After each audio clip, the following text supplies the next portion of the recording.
João capítulo 4, em nome de Jesus. João capítulo 4.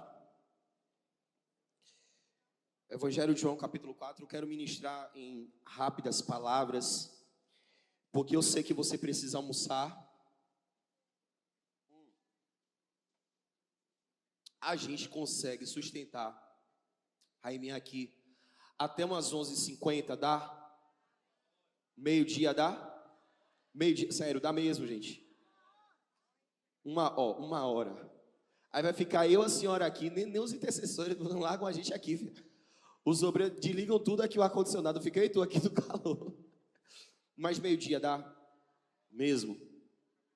Tem algumas coisas que Deus ainda quer mexer no lado de dentro da gente. Dá? Mesmo?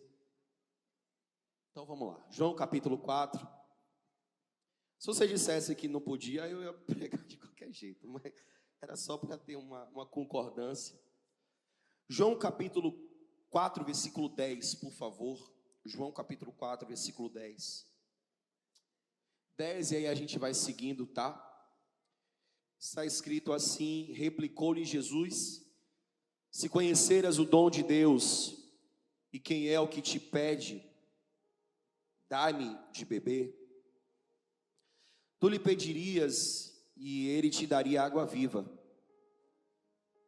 Respondeu-lhe ela: Senhor,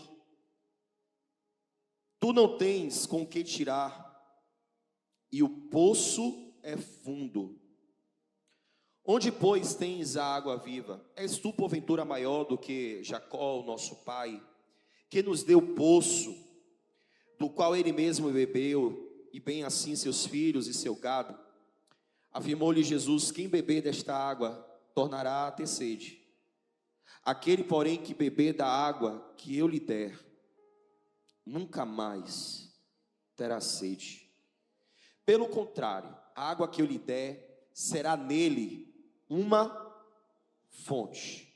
Versículo 11, ela perguntou, ela disse que o poço é fundo.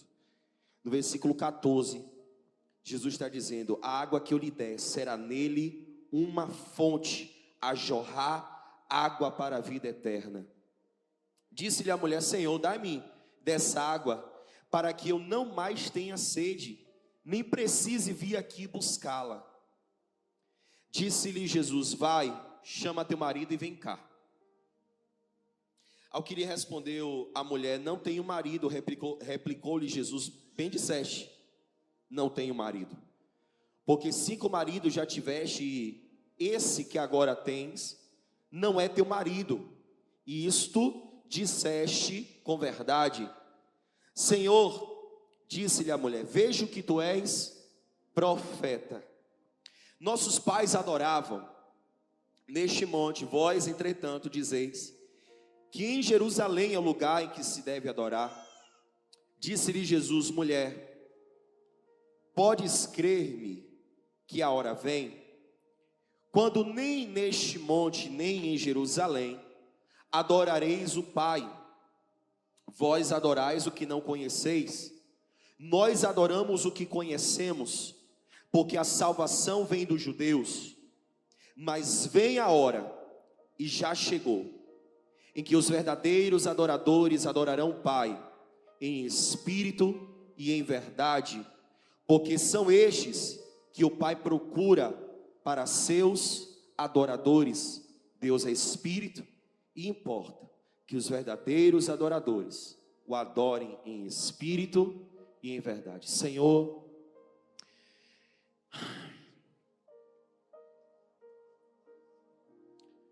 eu te amo, Jesus.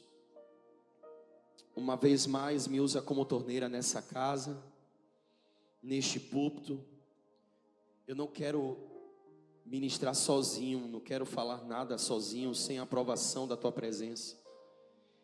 E eu oro ao Senhor, Pai, te pedindo que o nosso coração seja como terra fértil, para que a tua palavra, que é a poderosa semente, possa produzir frutos em 30, 60 e 100 por um, para a glória e louvor de Deus Pai.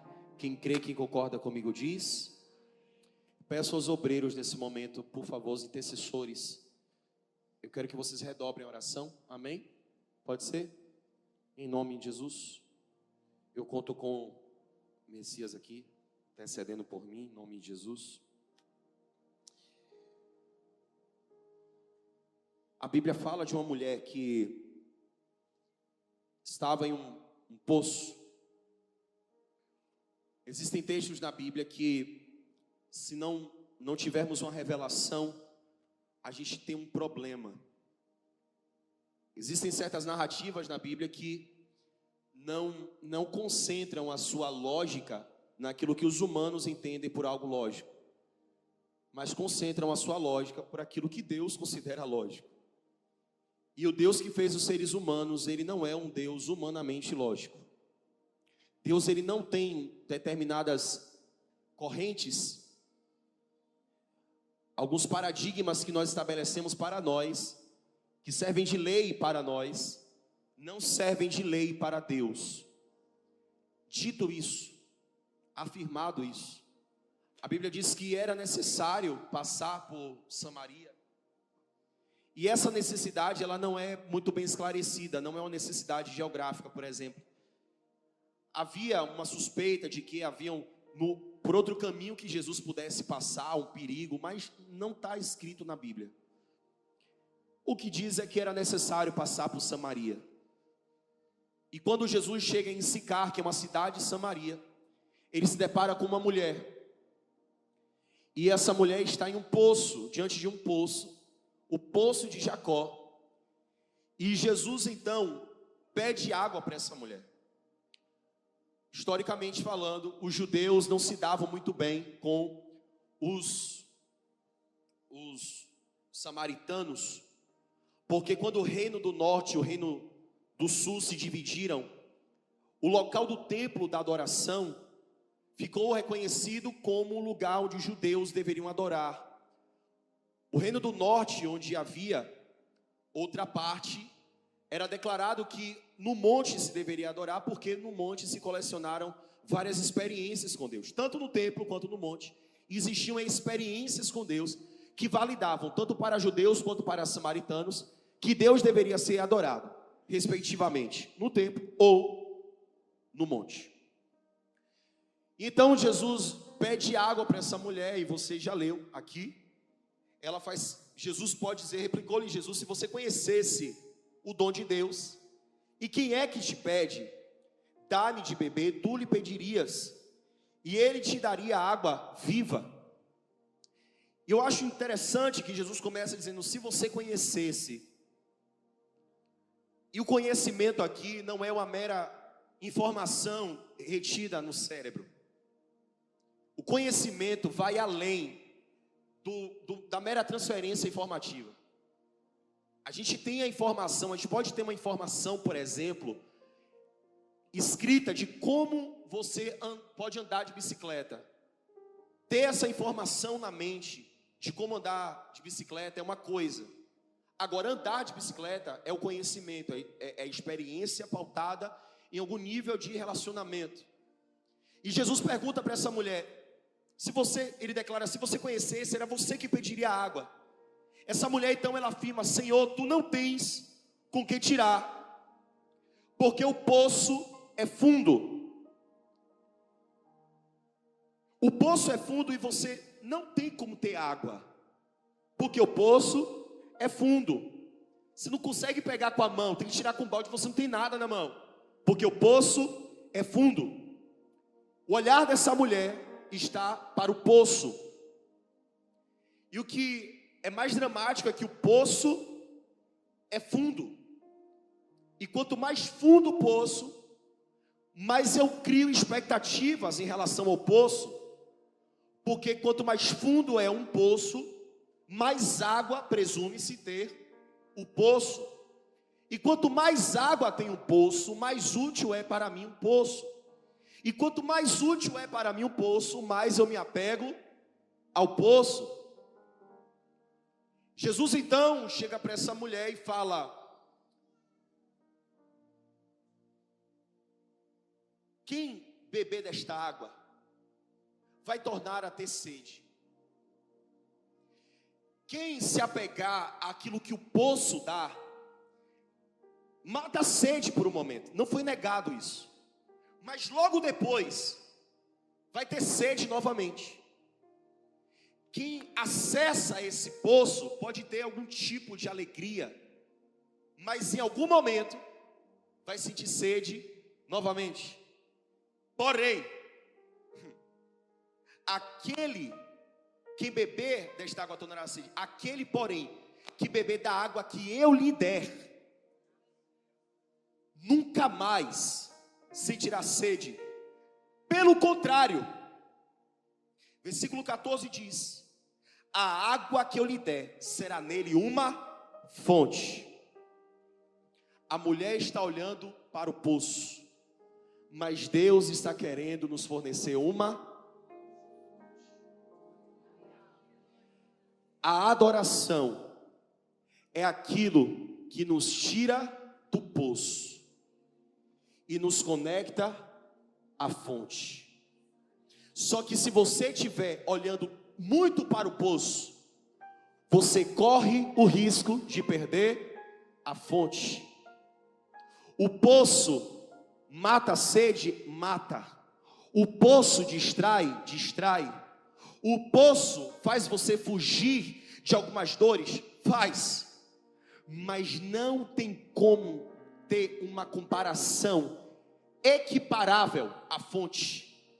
Porque aquele que beber da água que Jesus dá, jamais sentirá sede. Mas por favor, a gente vai entrar em alguns conflitos aqui. Porque a gente está falando de fonte em um ambiente onde presume-se que todo mundo tem a fonte. E se nós formos a pessoa que está olhando para o poço, o que é que torna essa água fonte em mim?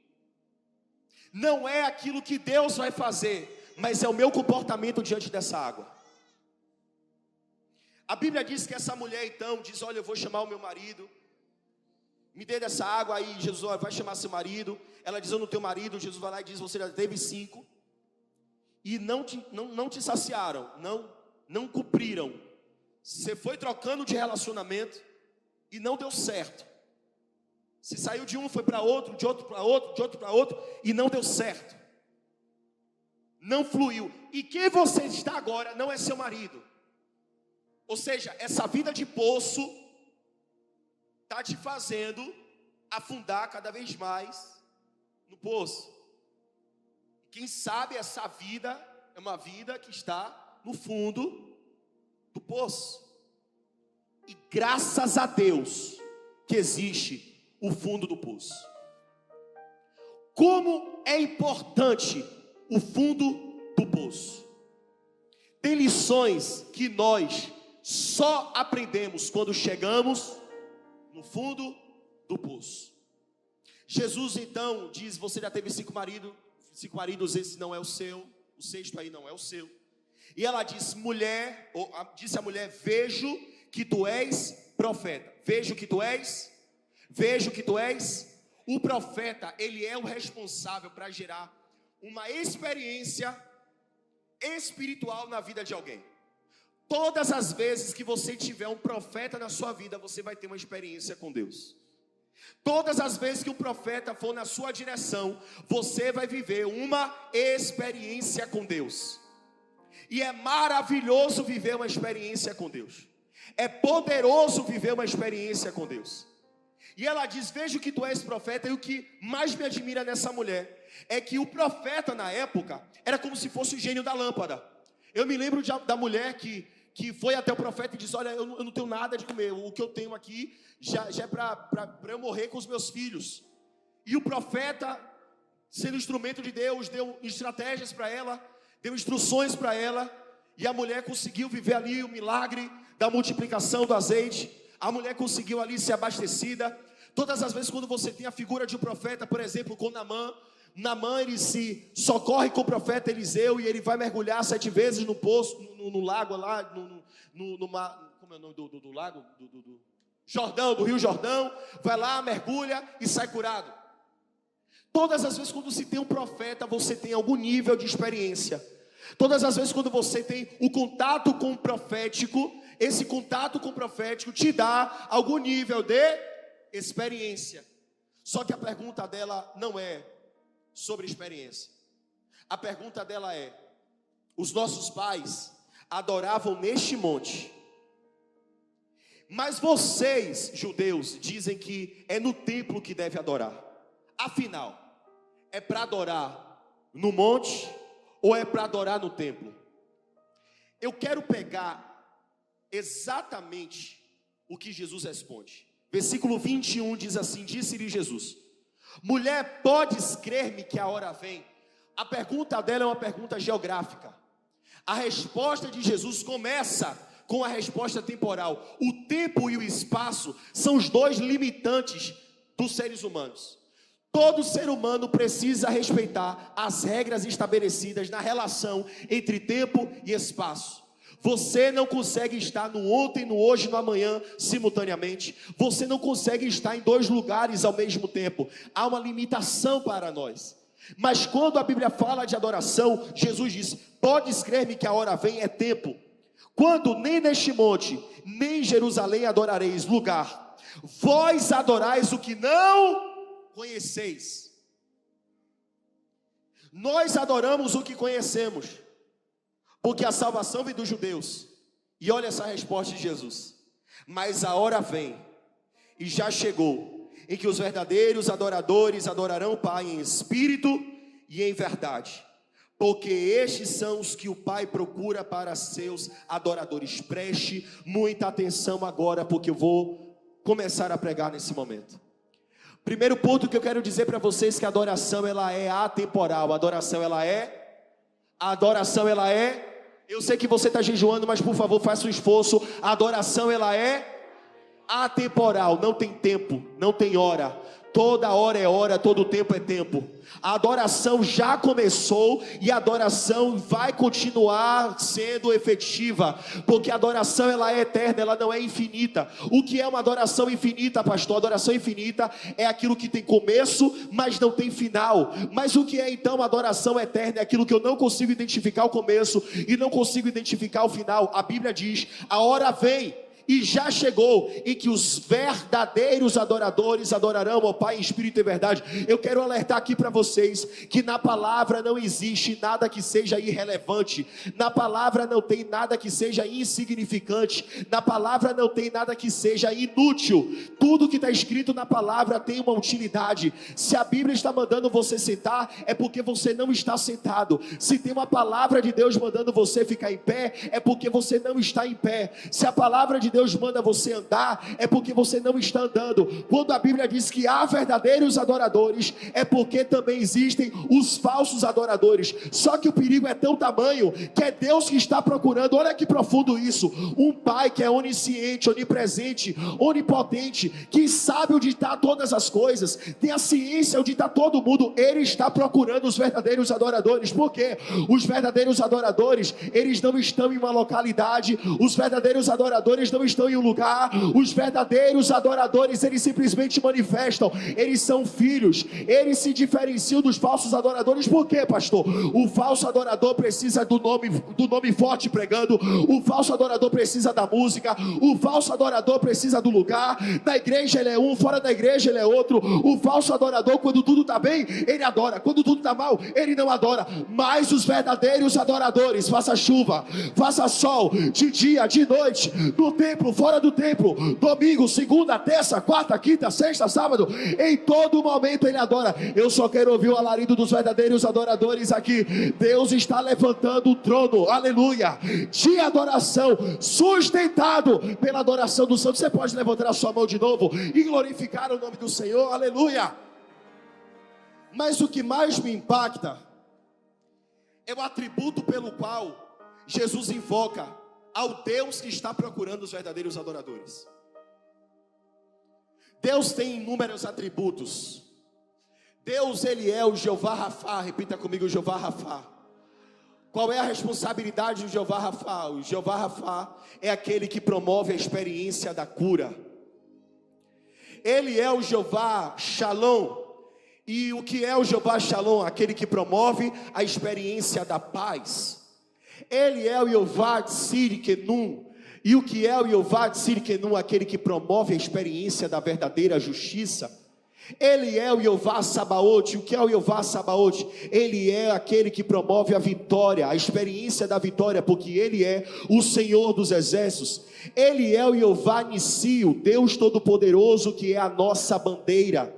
Ele é o Jeová Shaddai, o El Shaddai, o Deus Todo-Poderoso. Se você parar para analisar todos os atributos de Deus, são atributos experimentais, são atributos que comunicam com algo que Deus faz, que comunicam com algo que Deus promove. Alguém que vive uma experiência com Deus, tem um contato com um dos atributos de Deus. Eu estou aqui, por exemplo, pregando para pessoas que viveram experiências com Jeová Rafa, o Deus que cura, não é isso, Miguel? O Deus que restaura a saúde. Eu estou aqui com pessoas, pregando para pessoas, milionários sabem muito bem disso, que Deus é o Jeová Jireh, aquele que nos dá provisão e prosperidade. Por que não dizer que o Jeová Shalom também é conhecido como aquilo que ficou popularmente conhecido como nada quebrado, nada faltando, nada fora do lugar? Tudo tem a ver com aquilo que eu experimento de Deus. Mas quando a Bíblia fala de adoração, a Bíblia não diz que o Deus Todo-Poderoso está procurando, a Bíblia não diz que o Jeová Rafa está procurando, que o Jeová Shalom está procurando. O único atributo de Deus que é invocado é o atributo relacional, porque na adoração não vale aquilo que eu experimento, na adoração vale aquilo que eu me relaciono, na adoração vale com aquilo que eu me estabeleço em contato com Deus. Eu vim aqui lhe dizer que Deus não tem para você apenas uma experiência, Deus tem para você um relacionamento. Eu conheço pessoas que foram salvas da morte e hoje estão desviadas. Eu conheço pessoas que Deus tirou da sarjeta, mas hoje estão desviadas. Eu conheço pessoas que viveram experiências terribilíssimas com Deus, mas hoje estão desviadas. Mas eu não conheço um que teve um relacionamento com Deus, um contato verdadeiro com Deus, olhando para Jesus, para o autor e consumador da sua fé, que tenha se desviado. Por quê, pastor? Que vive experiências com Deus, que busca a Deus apenas pelas experiências, pode desviar, pode falhar, pode recorrer às coisas da terra, pode voltar para o poço, aleluia, aleluia. Mas quem vive um relacionamento com Deus, meu amigo, deixa eu dizer algo para você. Talvez você tenha entrado aqui buscando uma nova experiência com Deus, e eu vim aqui para lhe dizer que Deus não te trouxe aqui para te dar uma nova experiência. Deus te trouxe aqui para renovar o relacionamento que Ele tem contigo. A paternidade de Deus é o único atributo de Deus onde Ele não é autossuficiente, porque para existir um pai é necessário que exista um filho. Deus não depende de você para curar, Deus não depende de você para restaurar, Deus não depende de você para te prosperar, Deus não depende de você para te dar paz, mas para ser seu pai é necessário que você seja filho. Mas eu tenho uma palavra boa para te entregar hoje. Ele veio para os seus, porém os seus não lhe receberam, mas todos quanto receberam, a palavra de Deus diz, deu-lhes o poder de serem feitos filhos de Deus. Meu irmão, se o pai está procurando verdadeiros adoradores, quem são os verdadeiros adoradores? Repita comigo: os filhos. Repita com mais força: os filhos. Bate no peito e diga: eu sou filho. Bate mais forte, diga: eu sou filho. Fala para alguém que está perto de você: você é filho. Aleluia, identidade de filho. Deus está querendo restaurar hoje. A adoração só pode vir de quem é filho. Órfãos não adoram, mas filhos adoram. Órfãos não adoram, mas filhos adoram. A terra está ardendo com ardente expectativa pela manifestação dos homens, não, das mulheres, não, dos profetas, não, dos órfãos, não. A terra está ardendo com expectativa pela manifestação dos filhos de Deus. Quando você adora aqui, a presença de Deus se manifesta na sua casa, na sua família. A presença de Deus vai te acompanhando, porque Deus está à procura de verdadeiros adoradores que adoram em espírito e verdade. Se você é filho nesse momento, eu quero que você rompa com a liturgia agora. Você pode levantar a sua mão e adorar, você pode levantar a sua mão e exaltar: ei filha, foi Deus que te tirou de lá, foi Deus que te visitou, foi Deus que te curou. Deus permitiu experiências acontecerem para estabelecer de volta o relacionamento. Eu não adoro aquilo que eu não conheço. Quem disse isso foi quem? Jesus. Quer uma prova? João capítulo 4, versículo 21. Vós adorais o que não conheceis. Nós adoramos aquilo que conhecemos. Eu aprendo aqui que pouco importa o que eu sei sobre Deus.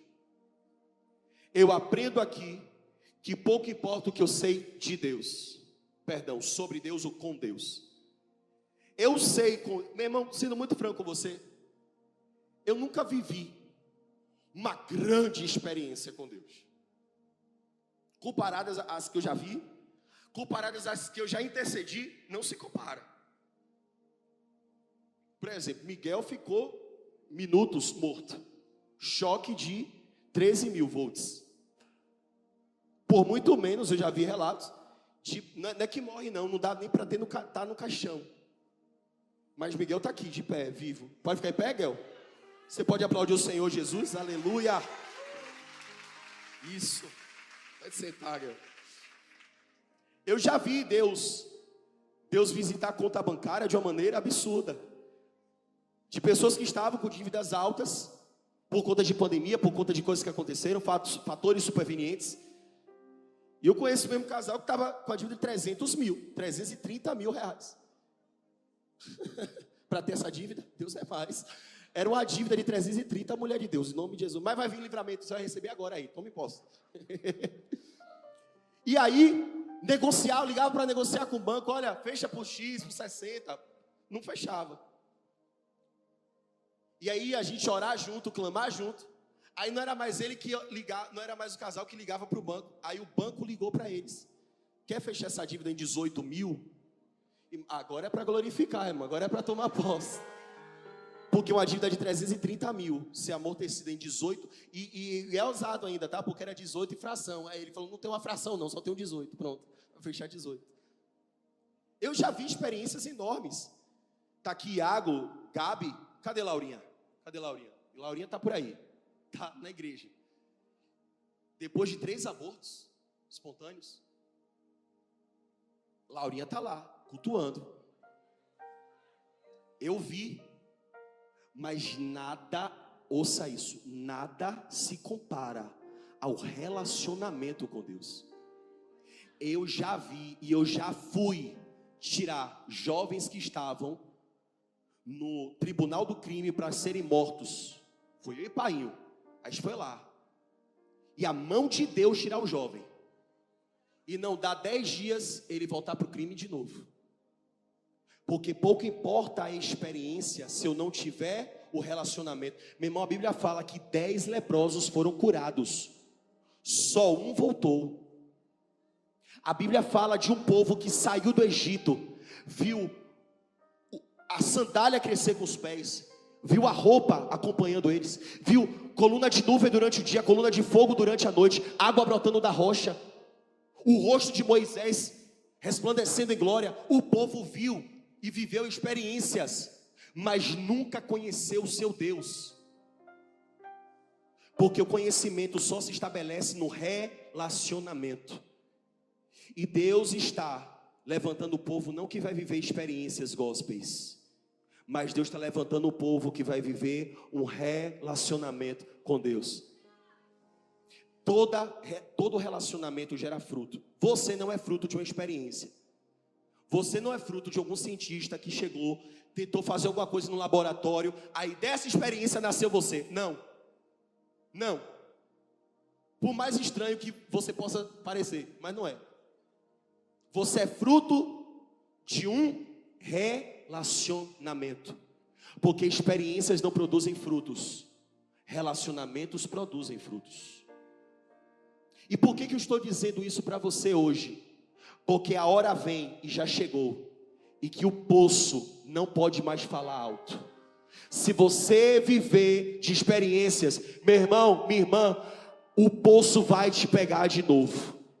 Se você viver pautado única e exclusivamente em experiências, não será suficiente. Você vai chorar no culto, você vai adorar no culto, você vai bendizer no culto, você vai se arrepiar no culto, você vai receber profecias no culto, mas a pornografia vai te pegar em casa novamente, o adultério vai te pegar em casa novamente, a prostituição vai te pegar novamente, essa apatia da alma vai te pegar novamente. Mas se você estabelecer um relacionamento com Deus, um propósito com Deus, a Bíblia diz: e conhecereis, de ter relação, de ter intimidade, conhecereis a verdade, e a verdade vos libertará. Aleluia. No meio da sua adoração, com relacionamento, meu irmão, eu declaro em nome de Jesus que a depressão vai bater retirada, ansiedade vai bater em retirada, tudo aquilo que cercava. Deus me mostra pessoas que estavam trancafiados em um quarto escuro, e havia uma opressão terrível.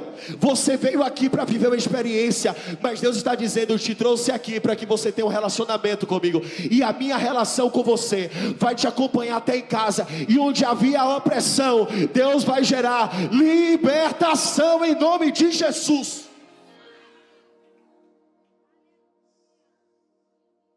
Eu quero abrir aqui o parênteses, porque eu quero viver com vocês um tempo, e é a primeira vez que eu estou anunciando isso aqui de uma maneira muito escancarada, porque eu não vou aprender no local inadequado. Escute isso, por favor. Está todo mundo me vendo, me ouvindo aqui? Mesmo? Não está não ouvi?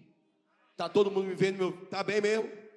Você não é o mesmo em todos os lugares. Você não é a mesma em todos os lugares. Tem lugares que você aprende mais do que em outros lugares.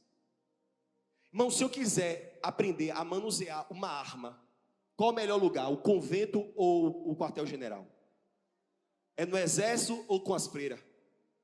É onde? Eu sei que você mentalizou as freiras.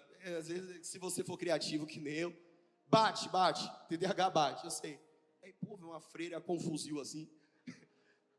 Mas se você quiser aprender a rezar, quer rezar o texto, quiser aprender a rezar, você vai para o quartel-general ou você vai para o convento? Convento. Acho que você não pensou o contrário, né? Os soldados agora rezando. Você já reparou que todo aprendizado requer um ambiente específico? A Bíblia diz, o próprio Deus chegou para Jeremias e disse assim, ó: levanta-te e desce à casa do oleiro, e lá te farei ouvir as minhas palavras. Porque não é sobre Deus falar, Deus é o mesmo em todos os lugares. Quem não é o mesmo é quem? Nós. A gente não é. Tem lugares que eu aprendo mais e eu aprendo melhor determinadas coisas do que outras. Não dá para você aprender sobre leis em uma faculdade de medicina. Não dá para você aprender sobre cirurgia em uma faculdade de arquitetura. Está todo mundo entendendo aqui? Então, lições específicas vão exigir lugares específicos, geografias específicas. Há 4 anos atrás, Deus tinha me dado uma campanha chamada Destravando a Minha Vida no Mundo Espiritual. Eu vi de tudo nessa campanha. Vi a recuperação de Miguel, vi o milagre no ventre de Gabriela, eu vi o milagre no ventre de Rose. Eloá está onde, Rose? Nos braços de Elaine, né? Pronto. Rose também não podia ter filho, era uma gravidez de risco. E Laurinha, hoje Rose está com Laurinha. Eloá, Laurinha é de Gabriela, Eloá, estou toda hora aqui, Laurinha, Eloá. Rose está com Eloá e ainda, como se não bastasse Deus dar a bênção, ela faz story, deformando a cara da menina toda, para dar risada na cara da menina. Mas Deus deu a bênção para ela. Porque o bullying já começa a ser, está treinando a menina para a vida. Eu vi nessa campanha portas serem escancaradas. Eu me lembro de uma menina que ela não tinha nada. O currículo dela era uma folha de papel ofício. E na entrevista de emprego, ela não foi entrevistada. Na entrevista de emprego, a entrevistadora só contava as dores dela para a menina que deveria ser entrevistada, para a candidata. E aí teve uma hora que a menina, a candidata, perguntou assim: mas você não vai me perguntar nada, não? A mulher: não, eu já vi um brilho tão forte nos seus olhos que a vaga já é sua.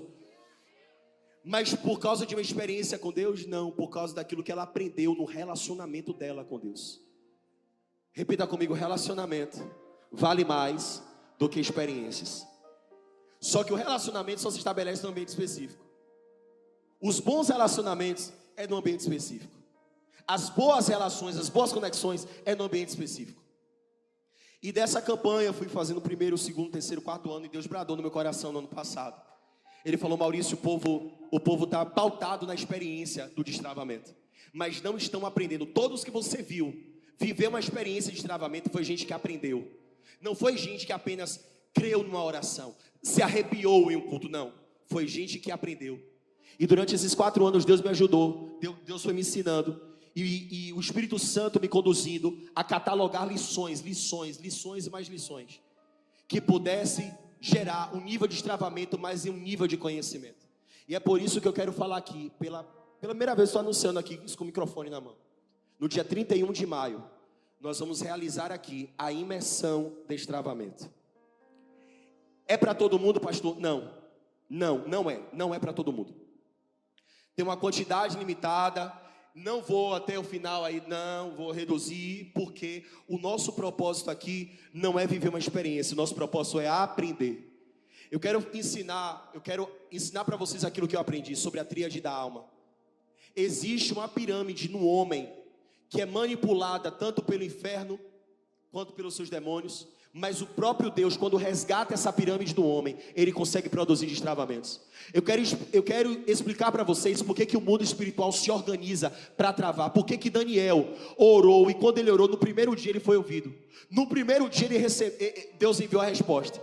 Mas para receber a resposta foram necessários 21 dias clamando. E eu estou numa campanha de 40 dias de jejum, só para que seja derramado aqui respostas. Eu vou explicar para vocês como é que funciona principados, potestades. Por que é que existe um método que Deus me deu chamado método Bartimeu, que é uma sucessão de atitudes que a gente toma para gerar destravamentos. Mas tudo isso você só vai poder aprender se você estiver aqui na imersão do destravamento. Eu não posso falar aqui. Por quê? Porque eu estou pregando agora para aproximadamente 70% das pessoas que estão aqui. Porque nesse momento, fome, tem algum problema, algum programa para fazer, alguma coisa eu tenho para fazer. Os poços estão bradando no coração de muita gente. Mas eu preciso de gente aqui que tenha sede da água viva, em nome de Jesus. Pastor, como é que eu faço para participar? Você vai chamar, por favor, fica de pé aí, ô Manu. Dá para ficar? Você vai chamar essa mulher de Deus aí, dá um tchauzinho. Ítala veio? Cadê Ítala? Ítala veio? Não, né? Porque tem as pessoas que organizam caravanas também. Como é que eu faço? Você vai perguntar a essa mulher de Deus como é que faz, e a gente vai estar realizando. Mas eu não vou despedir você sem orar por você. Porque eu não quero que você vá para casa apegado ao poço. Eu quero que você vá para casa apegado à fonte. Todo mundo que bebe da água tem uma fonte que produz água para a vida. Você pode repetir comigo, água para a vida? Fica de pé no seu lugar em nome de Jesus. E nós vamos orar. Água para a vida.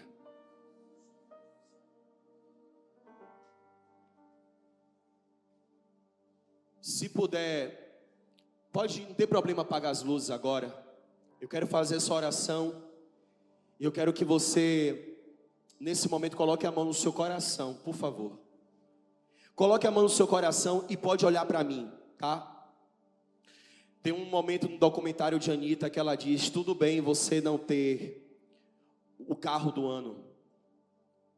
Tudo bem você não ter o emprego dos sonhos. Tudo bem você não trocar de casa todos os anos. Tá tudo bem. Não tinha alguém melhor para falar isso para mim do que a Anitta. Anitta foi eleita a melhor cantora do mundo por 2 anos consecutivos. A última brasileira que teve esse êxito foi Carmen Miranda. E por que a Anitta tinha que me dizer isso? Porque alguém que zerou a vida. Uma coisa é alguém pobre e perrapado. E ela disse que ela ganhou tudo, mas ainda assim existia um vazio dentro dela. E eu me lembrei de uma passagem assim que eu estava assistindo o documentário. E a palavra de Deus diz: de que adianta você ganhar o mundo inteiro e perder a sua alma? Porque o poço faz isso, tá? O poço te ensina que você deve ganhar tudo no lado de fora. Mas a presença de Deus te preenche no lado de dentro. Eu só quero saber aqui, gente, o vazio de Anitta é falta de quem? É falta de quem, gente? Ela tem dinheiro, ela tem recursos, ela tem prestígio, ela tem fama. Eu lembro que são 2 personalidades, Anitta e Larissa. A mesma pessoa, Anitta diante dos homens, Larissa diante do travesseiro. Em nome de dar manutenção a Anitta, a Larissa foi morrendo. Mas eu quero que nesse momento, nenhum poço mais. Se você puder agora enterrar poços, eu quero que você faça isso.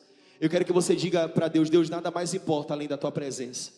Nada mais importa, nada mais importa. O que eu tenho, a resposta que eu tenho para receber, o concurso que eu tenho para passar, para ser nomeado, para ser empossado, o carro que eu quero comprar, as aquisições que eu quero fazer, tudo isso eu jogo agora na cruz. Nesse momento comece a orar. Tem orações que só você pode fazer. Tem orações que só você pode fazer. O prestígio, o network que você quer fazer, nada disso se compara à presença de Deus. Deus apresenta as pessoas certas. Deus te leva aos ambientes certos. Aleluia. Junto ao poço estava eu, quando o homem judeu viu a sede que havia em mim. Se me ouvir, me conheceu e me ofereceu uma água que jorra sem. Agora, por favor, abra os braços na direção dele e diga: dá-me de beber, pois tenho sede, não quero mais buscar.